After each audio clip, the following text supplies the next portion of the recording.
Welcome to my Mythic Zul guide. I'm trying to knock all these out in quick succession if you watch the other guides. Now there's two roles in this as well, two or three, it's mainly two-ish. You're either going to be tanking the Crusher or you're going to be tanking the ads. As a Demon Hunter, we're, in my opinion, best to tank the ads. We're good kiters.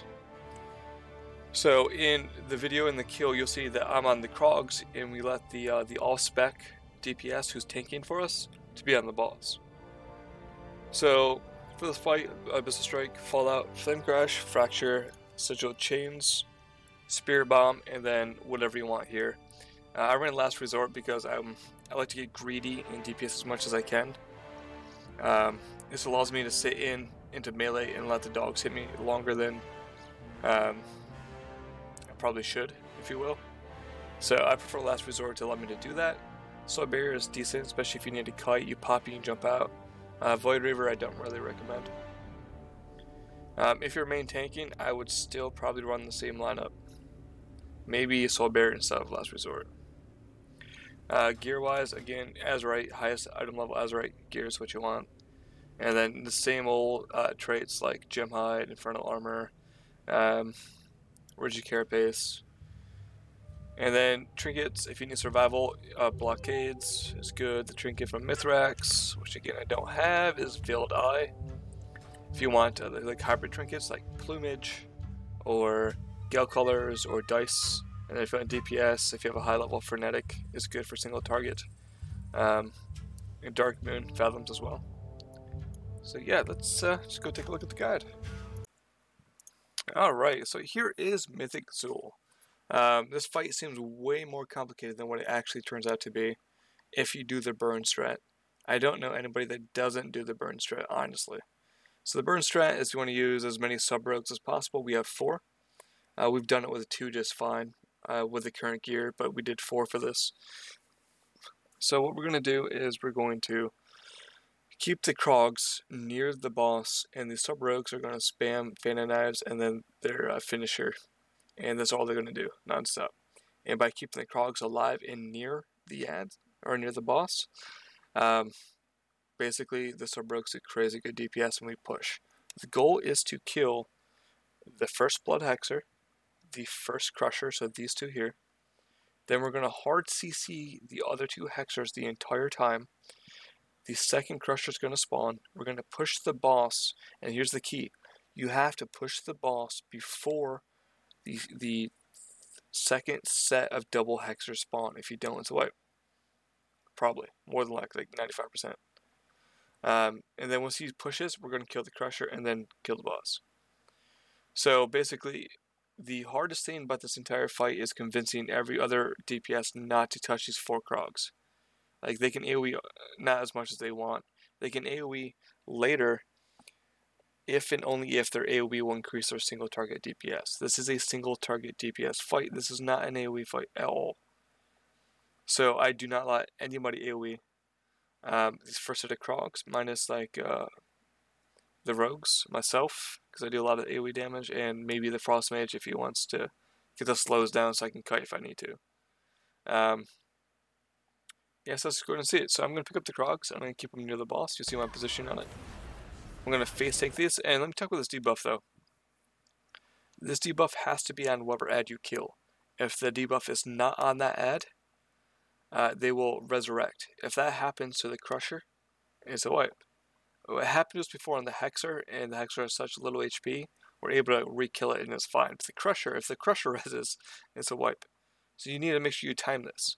And our Purge as a Demon Hunter is huge to make sure this jumps to the right target. So this will jump randomly by itself, but if you purge it, it will jump to an ad of a different type. So we have Krogs, Crushers, and Hexers. So if I dispel this from the Krog, it's guaranteed to go to either the Crusher or the Hexer. So say if it jumps to the Crusher and you dispel the Crusher, it's guaranteed to jump to the Hexer. So we can prime this to jump to the right target. So I'm going to hold threat, keep it close for the rogues. I'm going to face tank the first pack because then they'll heal and they don't die. So I wait until the Hexer starts getting low, and I'm going to purge it. And it jumped to the Crusher. That means when it's purged again, it has to jump to the Hexer. So we're gonna watch it. There it is. Now it's on the Hexer. Now the Hexer can die. And the Hexer's dead. So I see that it was on the Krog. We don't want the Krogs dead, so I dispel it on purpose to jump it out. So if you're the Crusher tank, you have to get the ad out, so he doesn't buff everything else. If he does, it's a wipe.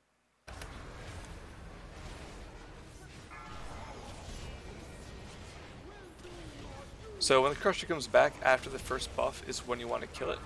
So I make everybody besides the rogues hard switch and just burn it down because it has to die here. So I'm going to purge it so it jumps onto the ad, and then we're going to kill it. I'm starting to kite a little bit here.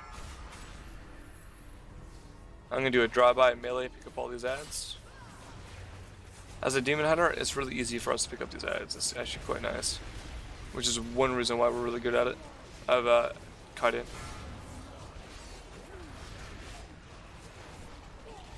So if you start getting low is when you start running out. The biggest thing here with the Krogs is make sure they all die before 100 energy. If they get to 100 energy, they'll explode and kill everybody. And if they're meleeing you, they're healing themselves. So if they start getting high, you have to kite, and then everybody has to just burn them quick. We had a lot of wipes of that early on when we first started learning this.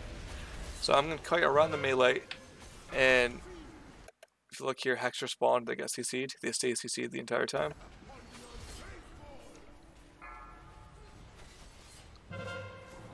We want to make sure there's always 4 ads in melee the entire time for the rogues. Right there, we killed them way too fast.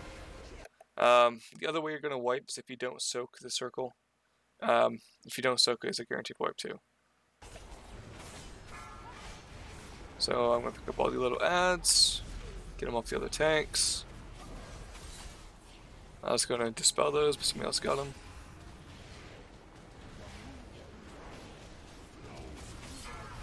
Alright, so we push. This is the perfect timing because we have 1 Crusher, 2 Hexer CC'd, and just Krogs.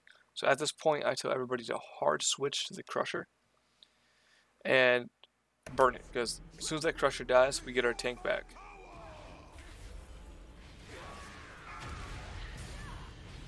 I should probably not bring the Krogs into that.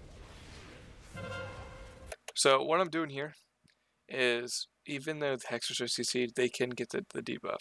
And I know this. So we're trying to get the debuff on the Crusher so we can kill it. Because if you kill it without the debuff, it reses and it's a wipe. So I know that we're trying to find it, so I figured it's at a Hexer, so I'm going to jump over and dispel it. And now it's on the Crusher, now we need to kill it. Watch the cleave. I didn't watch the cleave. Alright, so now it's just got to make sure that everybody stays alive. The DK is switch at 5 because we have 2 Pallias who bop it. It's my job to keep the Krogs around the boss so the rogues can get maximum DPS here.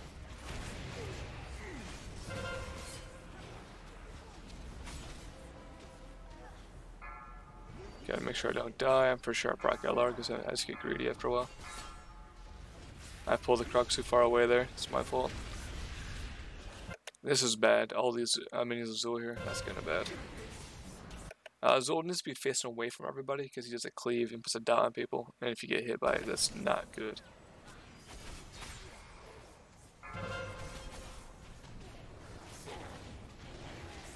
And this is essentially the entire fight. The fight lasts just under 4 minutes if you do it right. It's not bad.